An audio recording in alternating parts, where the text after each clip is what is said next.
Hey, everybody. Good Good to evening. see we made it all to another Sabbath. It does feel good, especially this week for some reason. It was a very long week for me.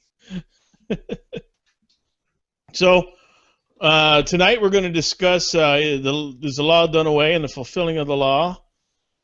So if you would like to start us out, sir.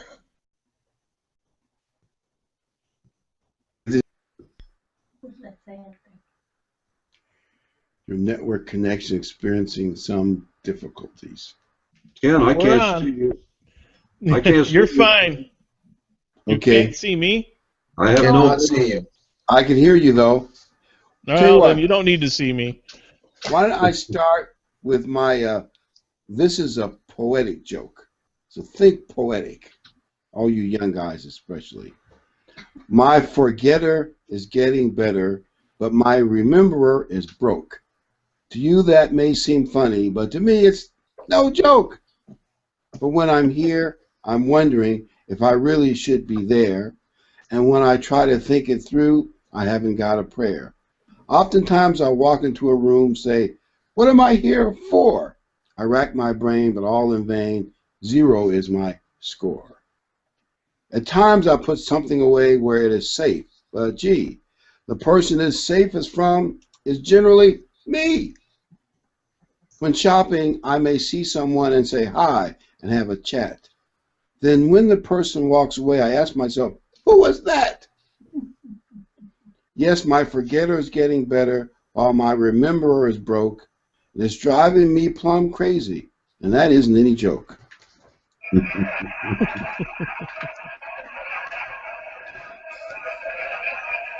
You know, the funny thing is, there are times you walk into the kitchen, grab the refrigerator, and you say, what am I here for?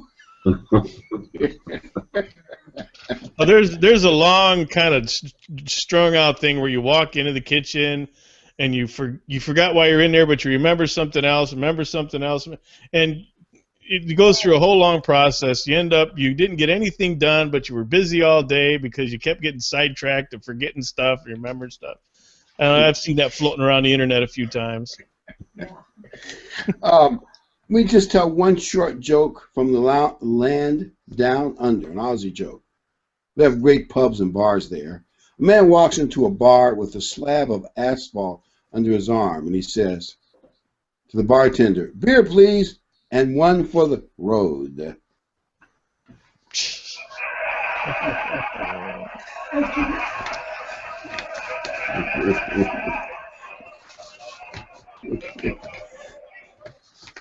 Speaking of world affairs, there are maybe not a lot of big things going on. I got to notice how pit bulls chewed up a bunch of people, and the police couldn't stop them. They had to run them over with their police car. And in the Bible, one of the curses on Israel, if they didn't obey, would be beast killing people. Interesting, isn't it? You know, when I grew up, coyotes or something lived in the Southwest, and we're finding them here in Central Florida now. And monitor lizards aren't native to our country, but we have them here in Florida now. So yeah, we're having you know what, we have a lot of issues where animals that weren't an issue before, and they keep saying it's because of urban sprawl. It's not because of that. It's because the fact that we don't manage our wildlife anymore. We just let it run wild, and we don't control it, and it gets out of hand. You know, they won't let you touch any of it. So right now we got geese is like a plague up here. They're just polluting. They're everywhere because you can't touch them. We have a lot of geese here, but our biggest threat here is deer. I was thinking about going to a restaurant at night. We'd have to drive back through Southern Illinois, and I wrecked one van by hitting a big 10-point buck. The guy was eager to remove it for me too. Very nice. I bet he was. But I tell you what, they're all over the place at night. Our deer down here are a little bit bigger than German shepherds. They're little skinny things. Really? Yeah. People don't even stop hardly to see deer. Used to be you seen a deer, you know, everybody within a 2-mile radius would freeze and you don't want to see it. Now it's like, Yeah, I see more deer than I do stray dogs and cats. yeah. It's they need to scare them back deep into the woods like they used to. But the animals rule.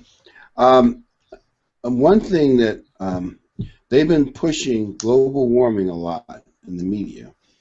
I read an article on the internet by a scientist who, I guess, lost his job possibly because he wouldn't support it. He says they get 122 billion a year in grants. So the science community is making a fortune off all these, you know, way out studies on global warming. He says we spend twice as much on studying global warming than we do border patrol. And what's interesting, we went back and looked at headlines of Time magazine and others. 1973, 1979, the cover was The Big Freeze, The Cooling of America. And then later there's a picture of Al Gore spitting fire, you know, global warming. Mm-hmm. Of course, now, since both of those, the trends didn't cooperate, so now it's global climate change. Well, the climate always changes. The question is, does man control it? And the scientific problem with all that is kind of an earth worship thing. If man doesn't control it, there's no money in it. Well, it's legal now. Congress just passed a bill declaring recognition of global warming and the threat that it is.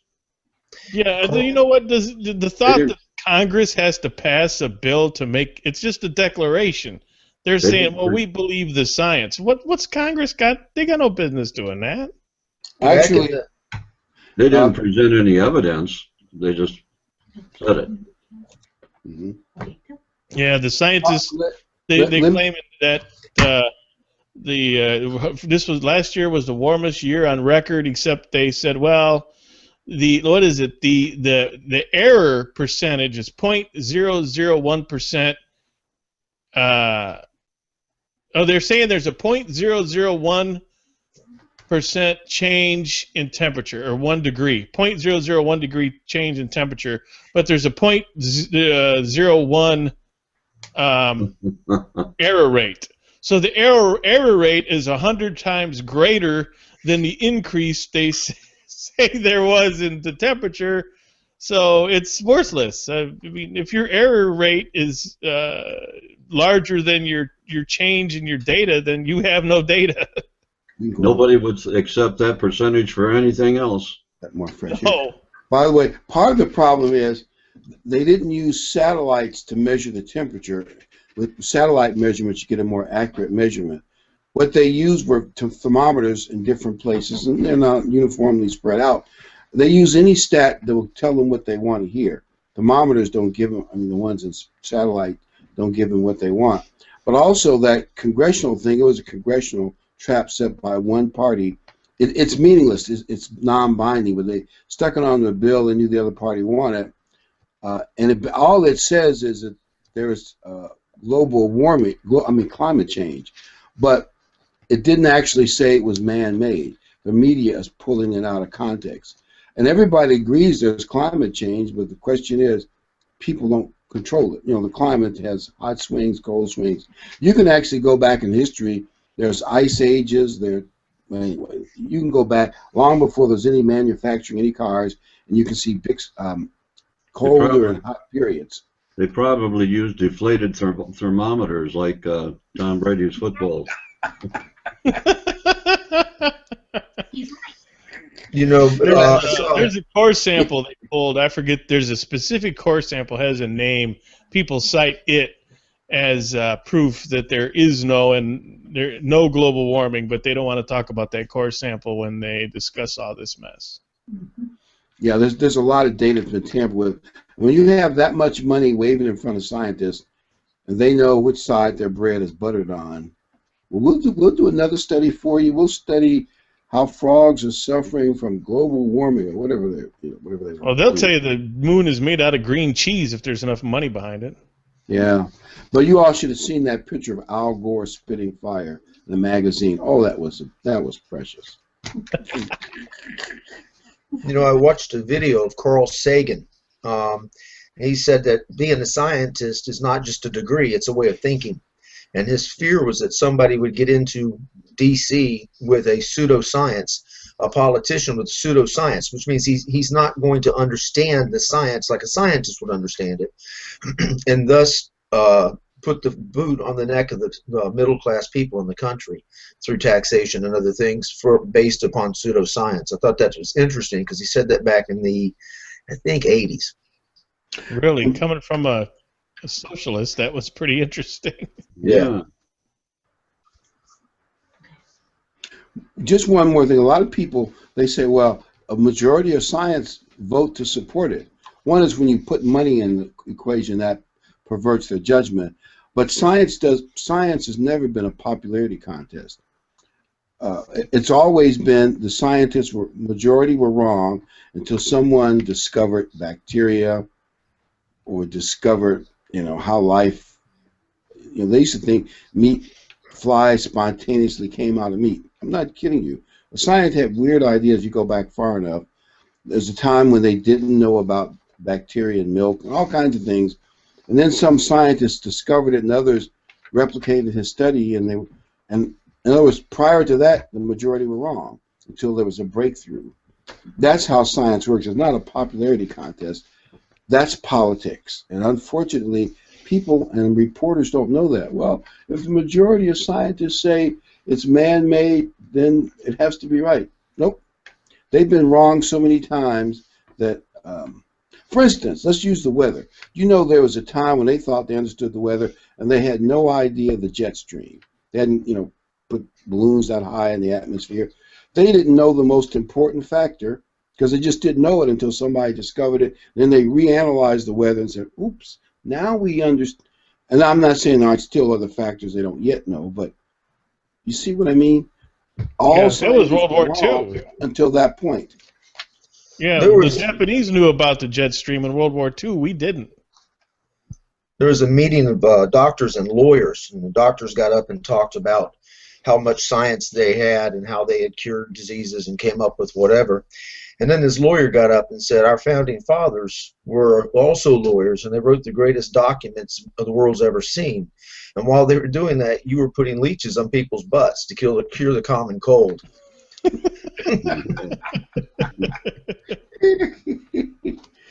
By the way, they theorized that the modern medicine killed George Washington. They were bleeding people when you were sick. And I don't know, there's somebody speculate, they figured some things out about his sickness. He needed that blood, and they bled him just enough to kill him. They didn't know any better back then. You'd ask the majority of doctors then, oh, that's the best way to treat people. Okay, well, anyway, there's one more thing besides Yemeni Fall. Maybe it's significant. Maybe it isn't. A major ally is coming to America, Netanyahu, and the president refuses to see him. Is that significant or what? I don't think that's ever happened before, hasn't it? No, I don't think so. I think it's significant just in the crust that the president is displaying there. I understand that John Boehner has scheduled him to speak before the Congress, and they didn't even notify the White House that they were going to do that. Yeah. Well, apparently, one time when Netanyahu was here, the president simply got up in the middle of a meal and left, and didn't even finish the meal, which was a huge snub. Yeah, I heard that too, and some other snubs were in that same meeting, I heard. So I don't know. Of course, somebody said Netanyahu probably is not that upset he's not going to meet the president. Well, maybe he's coming over to meet James I'm sorry, Taylor. go ahead. Maybe he's coming over to see James Taylor. Yeah, that's... You got a friend in me. And maybe it may not have any meaning, except the Middle East is key to the world, at least one of the keys in prophecy, and America's #1 ally is going to be looking for new supporters. And, you know, Germany is committed to building a world-class military. And the American media hasn't even picked that story up. And it was applauded by German leadership. Standing applause, and they announced it. Assuming that they do all that, who would be the logical person for Israel to look to for security if they can't look to America? Obviously.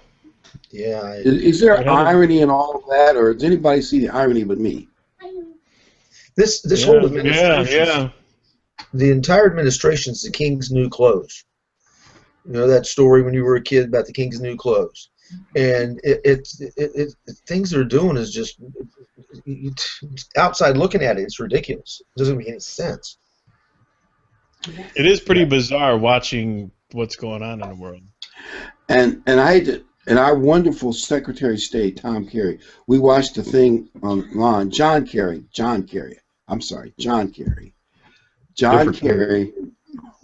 Our wonderful Secretary of State. I know he's handsome and he's got all that hair and he's been Botoxed 2 times, but in spite of his good looks for his age, he made a stupid speech roughly saying terrorism can in no way be linked to Islam, and it just seemed like he's completely in the dark about the danger. Well, when the shooting happened in France, what's her name? Amanpour? Well, I think she's on CNN. She called them activists. Not terrorists, activists. Wow, I missed that too. She's Islamic too, isn't she? I don't know. Probably. I think so. Yeah, they're going to call them Daesh or something like that, but not terrorist. And I just thought, if you get to hear his speech on the internet, he really sounds Naive. Naive. Yeah, that's a good word, Gary. And that's our Secretary of State. I can't believe he's that naive. He certainly presents that, but it's just difficult to believe. Following his career up to the point where he became Secretary of State, he never seemed like that before, or at least not that far gone. Well, I mean, he testified in front of Congress that we were committing atrocities in Vietnam. He said he threw his medals over the White House fence in protest. Turns out he didn't. He threw somebody else's medal. I mean, he's got a. If you look deep enough, you'll find he does have a track record. I can't believe we elected him that he's Secretary of State after all the things he did in the 60s. Yeah. Well, what can you say? But he married wealthy. The one thing you give credit for, he married into wealth. So that's what counts. Yeah, was it Heinz or? Yeah, the lady, the Heinz Fortunaire or something. Yeah. See? All that hair helps you do something, right? He's not that naive. yeah, exactly. I know this is All funny, right. but you got to look at it that way. Okay, I know we're talking about Christ fulfilled the law, and what does that mean? And of course, it means he paid the penalty. If you look at the word fulfill, basically, if you fulfill a law, that means you have to obey the law, or if you don't obey the law, you have to pay the penalty. Like for some laws, either you have to have a certain kind of insurance, or you have to pay an ever-increasing tax fine. You know, some laws you go to prison and whatever it is you have to do. Well, the Bible teaches that Christ fulfilled the law, and he also paid the death penalty for our individual penalty for breaking the law.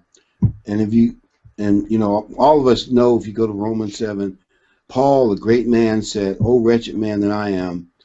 Even the great apostle Paul could not obey God's law perfectly. So everybody, in the rest of the book of Romans, he elaborates on that even more. Everybody has shortcomings. So Christ paid fulfill the law for us. The question is, does that mean the law no longer exists? And that's the problem that most theologians in the world have. So I think we ought to look at Matthew 5, and feel free to chime in. Matthew 5, starting in verse 17. And I'm just going to put a few of the things in my own words, but you get other translations, besides the King James, I think read even better. But it says, "Think not that I've come to destroy the law." See, the Pharisees, who Christ often criticized, and they were jealous, they were green with jealousy over Christ, all the wonderful preaching and the great following he had, and things which they wanted to do and couldn't do. They're green with envy, so they would accuse him of being against God's law because he didn't do. They added to the law their own additional, traditional, extra laws, and Christ didn't follow all of their traditional laws. So their accusation, well, you're against God's law. Of course, he wasn't. And he made it quite clear that I think not that I've come to destroy the law, but to fulfill the law. But isn't that what most worldly theologians assert? Just what the Pharisees said, that Christ came to do away with the law once he fulfilled it. That's because they're not understanding what he said. The law is, once there is sin, there has to be a blood offering, a sacrifice. Christ fulfilled that by becoming that sacrifice for you and me, and for hopefully everybody. And that's fulfilling the law, is that he actually presented himself a living sacrifice. And if you remember when he was taken up the 40 days and 40 nights that he had fasted, and Satan said, if you're God, turn all these rocks into bread. And he said, it's written that man shall not live by bread alone, but by every word that passes from the mouth of God. Well, at that point, the only words we had were the Old Testament. So that he didn't do away with any of that. He quoted the prophets, and many times quoted Moses. He would say Moses and the prophets. And we know if you break the law of Moses, you no longer have mercy. So I think what he was saying was, as I fulfilled it, I became that sacrifice. He didn't do away with anything.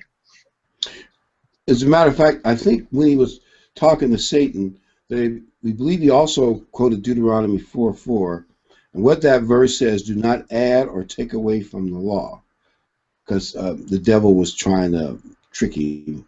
The devil was using the Bible or taking it out of context to trick Christ. But in effect, Christ was saying, he was quoting the scripture that actually we now know that he was with Moses when they wrote it. Do not take away from or diminish or subtract anything out of the law or the written word of God, or add to it something that alters its meaning. But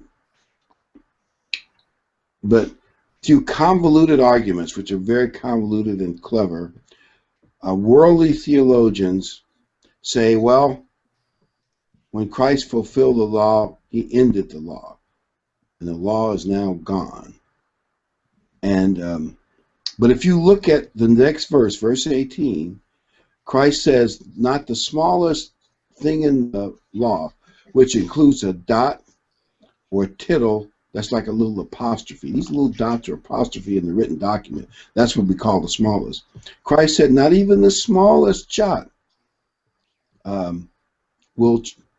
all of that will remain until earth and heaven pass away. So I'm asking you, when you look out the windows, the earth's still there. Yeah. Yeah, take another breath. And the sky and the heavens are still there too. But you're right, James. The mainstreamers, they tend to use their spin on that scripture as though the law stopped at that point, and there was no more law. You could go ahead on and do things that previously would have broken God's laws because that law doesn't exist anymore. But as you say, look out the window. And there are so many other scriptures, too, that point to the fact that it is still in force. And the very next verse, 19, says, if you want God to praise you in his heavenly realm or his kingdom, that anyone who takes away from the law will not be praised, but criticized. And those who do and teach, actually the word do and teach are both there. Do, you have to do it and teach it, and that's what we're doing now, and the church does, will be praised in God's government in heaven. Does that sound in any way, shape, or form like Christ, his fulfilling the law, did away with it? And then he says you have to be more righteous than the Pharisees, and I'm sure they understood that meant be more, keep God's law in a better way. See, the Pharisees looked on the outside like they were super righteous in law keeping, but from other parts of Matthew and other scriptures we know that they were a big front. On the surface, they had a lot of religious activities made them look righteous, but underneath it, they were evil. And, you know, I realized that they weren't law breaking. So Christ is saying you have to really be righteous, not just put up a front like the Pharisees. And one more thing occurs to me. If you read the rest of chapter 5, which is called the Sermon on the Mount, not only does Christ not diminish the law, he actually expands the law or makes it more spiritual. He shows you the spiritual meaning of the law.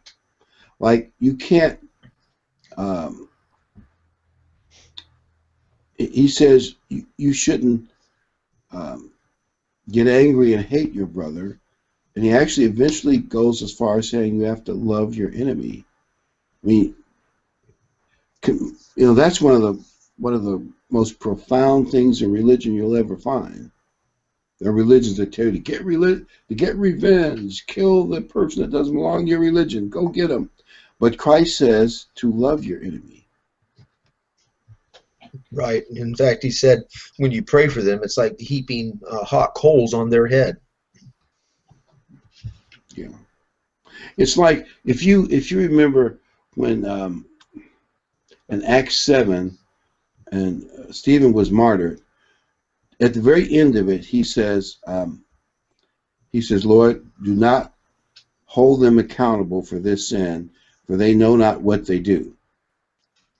Now that's fulfilling the love of the law, you know, not hating your brother, fulfilling it all the way. Christ, of course, said the same thing when he was on the stake. But it's like Christ takes the law and puts the spiritual meaning. Like it says, you're not supposed to have an affair with your neighbor's wife, but Christ says, don't even look at her. You know what I'm saying. In that kind of way, you've already done it in your heart. See, he's taking the law and giving it a spiritual meaning. And it's the very opposite of saying he's doing away with it. Right. Right. I have a Jewish friend who came up today and was talking to me, and he doesn't want to hear anything about Jesus Christ. And he said, how can people, you know, ignore the whole Old Testament? And I said, here's the deal. I said, even Christ, and I quoted the scripture to him. I said, that I just mentioned a minute ago. I said, he told Satan the devil that you have got to obey the Old Testament. I said, every time he quoted, he was quoting the prophets, and he talked about the prophets of old. And I said, the Apostle Paul wrote that you were not to break the law of Moses. So how these Christian churches teach the law of Moses is done away with, and that scripture is right there, written by the Apostle Paul, who wrote most of the New Testament, we think. I don't know how they pull that off. It's kind of amazing, isn't it? If you look at the Bible as a whole, there's so many places in there where Paul says, like in Acts 24, I believe in the law and the prophets. That's another way of saying the Old Testament. He's the guy that wrote the New Testament, but he's telling you what he believes in and supports. Well, Christ said by every word, the New Testament was not written. That was written after he had been crucified. And it is true, we can't keep the law perfectly in the flesh. It's going to battle. By the way, I have a theory about why Christ said the law will remain as long as heaven and earth remains. And this is speculation, but it would seem to be reasonable. there are scriptures that say the law is not made for a righteous man. You can see that in 1 Timothy. Well, once we're no longer physical and all the bad people have been done away, their ashes, and we're all spirit beings in God's family, and the heavenly throne comes down from heaven to earth, and I assume that the physical earth and the heavens will all be changed. You know, they're probably rolled up and everything's changed. We won't need the 10 Commandments because we'll be too spiritual. We won't, in other words, if somebody is so honest, you don't have to tell him, do not steal, because, you know, we'll even think about it. That's called love. When we have that much love in us, we would never be dishonest. We'd never lust. We'd never steal. We'd never lie. We'd never cheat. We'd never use the name of God in vain. We certainly wouldn't worship an inanimate object. We would keep the Sabbath because we love Him and we love our fellow, as your term, baby gods. When you have true love, you don't hurt anybody. And all those things hurt somebody. And mostly they hurt God your Father. And you can't murder a spiritual being who can't die. That's true. But we would never even think of such a thing. And one thing to remember, we're all, you know, trying to do the best we can under the circumstances we're in. But as long as people are physical, even in the world, even in the millennium, you need the law. Because physical human beings will occasionally get violent, jealous, lie, you know, whatever the particular problem or weakness of that individual at that point in their life. And you cannot have a society of physical human beings with no standards of right and wrong. Right down to a speed limit sign. You know, you don't cut people off. You don't drive too close. You don't speed. You know, I sit and look in my parking lot, and sometimes people will come through that parking lot sideways, and there's children and people walking animals and, you know, elderly people, and they'll come through there, come around that corner on two wheels. You know, that's not thinking about your fellow man. It's not loving your neighbor as yourself. Because I guarantee you, if your kids were out in that parking lot and somebody did that, you'd be all over them, you know. But you'll get out, you know, and we have to love our neighbor as ourselves. And I think in God's kingdom, that certainly will be the way.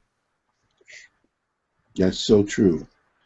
That is so true. By the way, if we look at some of the scriptures in Romans 3:31 and Romans 6:1 and 2 and 15, I may not have put a dash in 6:1 and 2. Paul asked the question, does belief do away with the law, or does faith do away with the law? And his answer is, God forbid. Or some translations say, let it never be. Or, are you kidding me? So in case people are confused, because Paul is talking about grace and with a bunch of Jewish Christians who maybe don't understand it as well as they should, because the Jews are more into earning salvation through law keeping, Paul occasionally poses the question, well, does all this belief, faith, and grace do away with the law? And he categorically poses the question and answers it, are you kidding? Right. So, the only thing I can conclude is theologians who want the law fulfilled, they know which verses to dance around and avoid, like the plague. Yeah, the scripture that about all who disobey or forget the law of Moses. I went into I don't know what brand it was. It was a church anyway. They were doing a money class, so we went to take the money class, and they had everything written out on a paper up to that verse, and it stopped just before it said that. It said, let us not forget gathering together as some have. In other words, show up to church. But when it came to the law of Moses, it stopped dead. They didn't have that on the paper. That's not surprising. Why is it that they want to get away from the law, do you think? Do they think that that's an easy way out, or Money. money? We went to a church one time. A friend of mine was a 911 ground zero responder. They were doing a thing about 9/11, and he asked if I would go And he goes, I know you don't believe like this and all, but would you come just be supportive of me and my family? And I said, yes. So we went, and they put on a show, man. They had a band, and the place was huge. It was huge. And there were girls walking around there dressed completely inappropriate for anywhere, let alone church. They didn't. The preacher read 2 scriptures. The sheriff in Lakeland, Grady Judd, I think he read 4 or 8 scriptures, and he actually did a better job with the sermon than the minister did. And we were sitting there, and I was talking to my wife. These girls were in tube tops and Daisy Dukes at church. You know, it was like the hee-haw girls walking around church, and I was really taken back. But there was no teaching, there was no morality. It was just praise Jesus, sing a song, praise Jesus. The band's going to play, and they did nothing to educate the people about the words of the Bible. Yeah, I think you're probably right, David. I think the dollar sign is at the end of it, at least one of the things at the end of it, because if a church were to tell its congregation that we are going to adhere to the law to the letter, they would get up and leave and go down to the next church that didn't do that. So it's the membership, which means money. If you're getting 10% of somebody's income and you've got 2,000 members, you know? Yeah. Yeah, I'll never forget this story. I used to work at a party store maybe 20 years ago, whatever it was, but nearby there was a large Catholic church, and that church had the membership of almost half of the entire community around there. And about twice a year, they would come down to this party store and order several kegs of beer and several cases of liquor and everything that went with that for their Las Vegas night that they did twice a year. Sin City. And I purposely delivered that one time because I wanted to take a look at what was going on there, and I went into the basement, what some people would call the fellowship hall, and you could swear that you just stepped off a street in Las Vegas. I mean, they had all the roulette wheels and everything, mirrors and bartenders and waitresses, scantily dressed waitresses, the whole deal. You know, they have a church here that has hay rides as part of the fun after service, I guess. And apparently they're doing well. I have an extended family member that goes to the Cornerstone Church. I believe you could buy franchises to them. And she was sort of kind of raised around the church. And she'll put on pictures of her church friends going to ghost hunting or Christmas time, whatever. And it's all this Jesus, Jesus, Jesus stuff and doesn't do anything right. And I was talking to her mother, and her mother said to her, "Can you explain the 4th commandment to me? What happened to that?" And just no comment. So. By the way, I'm going to read Hebrews 6, verses 1 and 2. This is an interesting verse to look at. Paul has accused these Jewish Christians of being spiritual babes. He says, on milk, you need to go to the principles. And then he says, therefore, leaving the principles of the doctrines of Christ, let us go on unto perfection or maturity, not laying again the foundation of repentance from dead works. Now, dead works would be when you break God's law, it undermines your life, your family, and leads to dead works. God's laws are good for people. All 10 of the commandments are good. Now, it's a little easier to see in things like stealing and lying and murder. Obviously, those are easier to see. But even things like honoring your parents, I believe if you were to study a bunch of people, those who don't honor their parents have a much harder life than those who do. Yes. Yeah. Right. So God's laws are good for people. Why would God, by fulfilling them and paying the penalty and helping us to do better, why would he get rid of laws that lead to dead works? I asked a preacher one time. I used to play golf with him, and he said all the law, everything was done. Everything was done away. So in other words, there's no such thing as sin. And I asked him, I said, well, can I build a golden calf in my yard and pray to it? He goes, well, no, you can't do that. I said, well, can I lie to you about something? No, you can't do that. I said, can I steal your car? Well, no, you can't do that. I said, but now you're picking and choosing. I said, you're saying that the law's all done away with. So if your wife has a boyfriend on the side, that's okay by your religion. And he goes, no, that's not right. I said, then which laws are done away? Figure them out. And it came down to it was just the ones he didn't like. You know, I said, no, I got rules in my house. You know, we got some laws in my house. You know, and he just couldn't get it. Yeah, just the ones you don't like. By the way, James 2:10, just what you were saying, it says if you are guilty of one, you're guilty of all. So this idea of choosing, well, I like all the laws except for maybe the one about coveting and the Sabbath and statutes. I don't like those. I want to do those, but the rest of them, that's okay.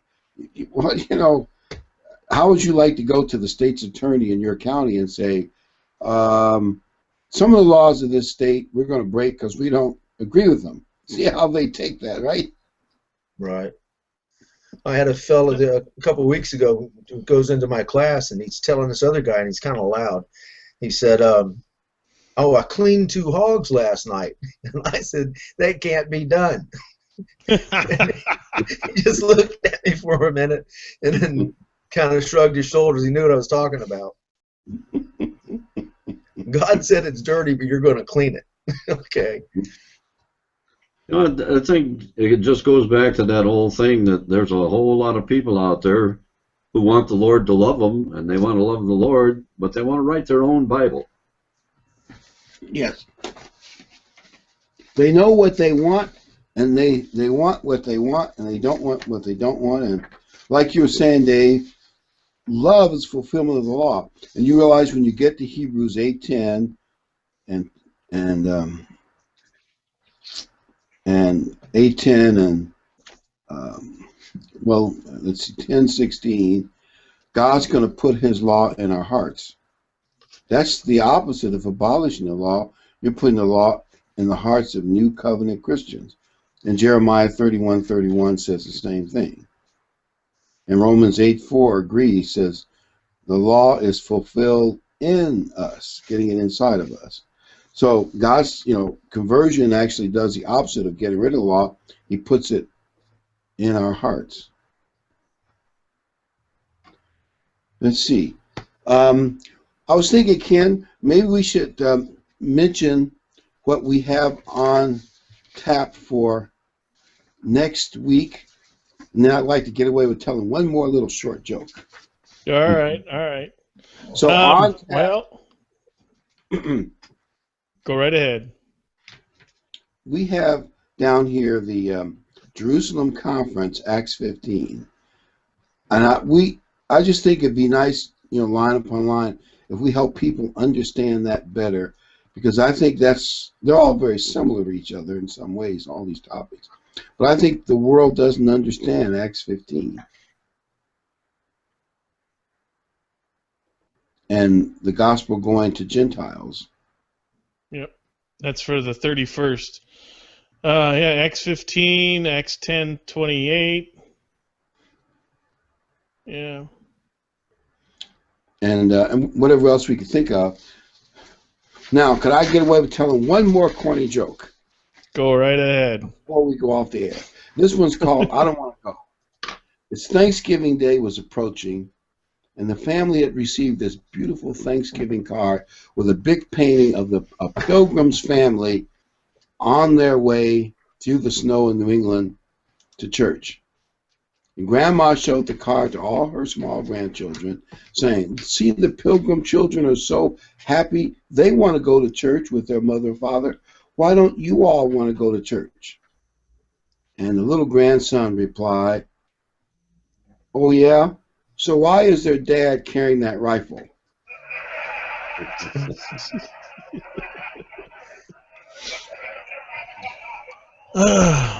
Well, you've done it. You've wasted another good 40 minutes of a Sabbath. Oh, just for the listeners. But That hey, little blunderbuss and those paintings are so cute. Oh well, it was a good topic, and it's always good to refresh all this stuff, just to remind ourselves why we're here. It's like running a marathon. Every night, there's people running alongside of them with some liquid, some water, Gatorade, and to keep going. And so, church services, reading your Bible, things like that help you to keep going.